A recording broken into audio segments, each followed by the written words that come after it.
Good morning. A huge day unfolding here in Europe. Those European Commission earnings, economic numbers we're looking at, having a big impact. Earnings too on the ticket as well. And the Bank of England coming out shortly. So we're watching sterling impact for the FTSE. But take a look at how the DAX, CAC and the Italian market, the MIB, are faring. The downgrade, the revisions from the European Commission have been sharp. Effectively 1.3% the growth rate they're now expecting across the euro area from 1.9%. Brexit, trade, high debt, all cited as issues. Now, when it comes to Germany, the market was down about 0.5% before the Commission posted its forecast, now down 1.3%. Germany is seen growing by 1.1%. That is down from 1.8%. So significant setback based on trade. The downgrades coming for France as well on the back of the yellow vest protests. Italy, though, is the problem child after a technical recession as we closed out last year. Now seeing barely growing this year, just 0.2%. All this the Commission puts down to the populist government and its endeavours to spend, which triggered some of those market fears.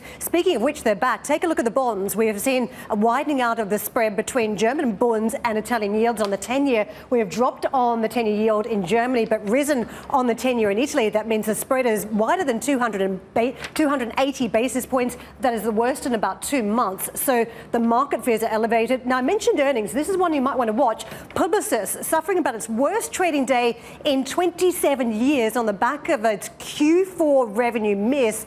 Investors closely eyeing some of the structural problems. It's not just around the trade and the economy, it's also around the move away from some of the big agencies. So there was less traditional ad spend by those US-based consumer goods companies. So the stock currently down 13.5%.